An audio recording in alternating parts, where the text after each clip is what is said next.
안녕하세요. 생활 속 의료 팁을 쉽게 알려드리는 시아병원 닥터세이 신경과 과장 성기윤입니다. 우리나라의 60세 이상 치매 환자가 100만 명이 되고 65세 노인 인구 중 10명 중 1명이 치매 환자입니다. 그러나 이제 일반적으로 사람들이 알고 있는 것에 비해서 치매를 잘못 알고 있는 부분들이 많아서 오늘은 노인성 치매라는 주제를 가지고 이야기를 해보려고 합니다.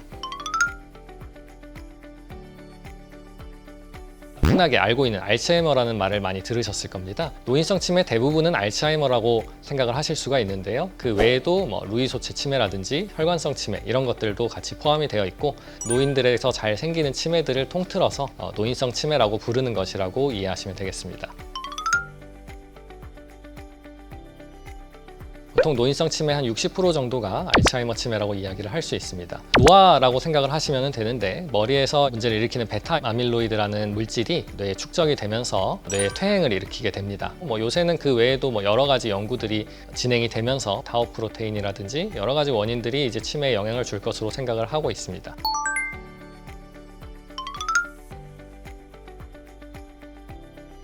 정답은 5가 되겠습니다. 우리나라 통계로 봤을 때 여성분들이 남성분들에 비해서 2배 정도 치매가 더 발생하는 것으로 알려져 있고요. 그것에는 여러 가지 요인이 있겠지만 호르몬적인 영향들도 있을 테고 또 이제 임신이나 출산, 육아, 갱년기 이런 것들이 다 영향을 준다고 되어 있습니다. 그런 것들이 종합적으로 영향을 끼쳐서 혈관성 치매를 일으키는 경우도 있고 알츠하이머를 조금 더 빨리 오게 하는 경우도 있고요.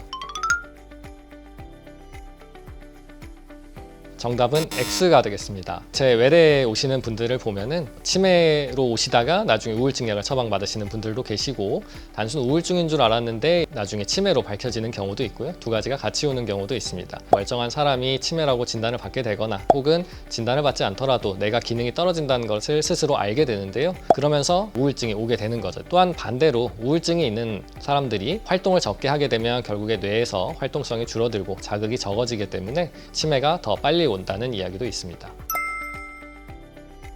영상에서 대소변을 실수하는 모습을 보여주고 있고요. 걷는 것도 조금 이상하고 가만히 서서 말도 느리고 이런 모습들을 보여주고 있습니다. 치매라고 할 때 대소변 실수하는 거 굉장히 중요하게 생각을 하죠. 괜찮았던 사람인데 화장실도 잘 못 가린다. 그럴 때 치매가 굉장히 많이 진행됐을 때 나타나는 소견입니다. 대부분 이제 이런 증상들이 나타나는 거 우리가 이상행동 증상이라고 이야기를 하는데요. 이 정도는 상당히 진행이 됐을 때 나타나는 증상입니다. 1, 2, 3, 4단계 이렇게 이야기를 했을 때 2, 3단계는 됐다고 생각을 하시면 될 것 같습니다. 지금 영상에서는 굉장히 폭력적인 모습, 원래 하지 않았던 욕을 한다든지 이런 모습을 보여주고 있고 또 이유 없이 밖으로 나가려고 하는 이런 모습들을 보여주는데요. 방금 말씀드렸던 이상행동 증상의 일종이라고 생각을 하시면 되겠습니다. 우리가 사회가 되면서 내가 화가 나거나 그런다고 했을 때 남에게 바로바로 욕을 하거나 폭력적인 행동을 한다든지 나가고 싶다고 갑자기 자리를 떠난다든지 이러지 않는 것인데요. 그런 사회화라는 것이 없어지게 되면서 나타나는 증상이라고 생각을 하시면 되겠습니다. 아까 제가 대소변 실수 2, 3단계 정도라고 말씀을 드렸는데 이것도 그 정도 진행이 됐을 때라고 생각을 하시면 될 것 같습니다. 드라마의 주인공이 비밀번호를 잊어버려서 집에 들어가지 못하고 있는 모습인데요. 오늘 시간에서 가장 중요한 영상이라고 생각을 하실 수 있겠는데요. 단순 건망증인가요? 혹은 나이가 들면 원래 다 그런 거 아닌가요? 이것과 이제 치매 초기가 아닌가요? 이 경계에서 가장 중요한 부분인데요. 맨날 사용하고 까먹기 어려운 것들이 있어요. 예를 들면 이제 지금 보여드린 집 비밀번호라든지 혹은 주민등록번호, 핸드폰 번호 이런 것들은 매일매일 보는 것이기 때문에 까먹기가 굉장히 어렵습니다. 근데 이런 일상적인 것들마저도 까먹는다라고 했을 때는 이거는 단순 건망증이 아니라 치매 초기 증상이다 라고 생각을 해야 되겠습니다. CT나 MRI 이런 것들과 함께 가장 중요한 것은 이제 인지기능 검사입니다. 인지기능이라고 하는 것은 단순히 기억력뿐만 아니고 실행 능력이라든지 공간지각 능력, 언어 능력, 집중력 이런 것들을 이야기를 하는데요. 검사를 해서 환자분이 이 각각의 인지 능력이 같은 나이대 중에 상위 몇 프로가 되는지를 봐서 인지기능이 떨어졌다, 안 떨어져 있다를 구별을 하고요. 그렇게 떨어진 인지 능력이 어떠한 원인에서 모르는 사이 뇌경색이나 뇌출혈 같은 게 지나가진 않았는지 혹은 뇌가 굉장히 위축이 많이 됐다든지 물이 차지는 않았는지 이런 것들을 감별을 하는 게 되겠고요. 그 외에도 치매를 일으킬 수 있는 매독이나 에이즈 이런 것들을 감별을 하는 것이 중요하겠습니다.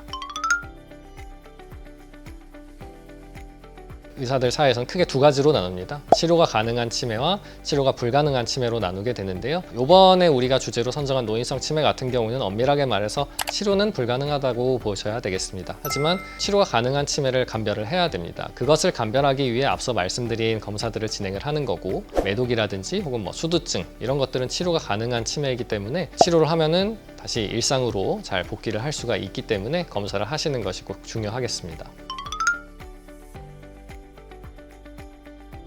치매라고 하는 것이 한번 생기면 치료가 어렵기 때문에 처음부터 생기지 않게 초기에 예방을 하고 진단하는 것이 굉장히 중요할 것 같은데요. 그러면 우리가 노화가 되지 않게 하는 것이 중요하겠죠. 그래서 노화가 오지 않게 하려면 혈관성 치매의 위험 인자들, 술이나 담배, 당뇨, 고혈압, 고지혈증 이런 것들을 관리를 해서 뇌에 손상이 가지 않게 관리를 하는 것이고요. 가장 중요한 거는 운동하고 책 읽고 활동을 많이 하시는 게 제일 중요합니다. 그리고 기본적인 건강 관리를 같이 하는 것이 되겠죠. 그러면서 다른 위험 인자들에 대한 관리를 하기 위해서 정기적으로 검사를 받으시는 게 중요하겠죠. 조금이라도 뭔가 이상하다라고 느낄 때는 한 번씩 검사를 해보시는 게 좋겠습니다.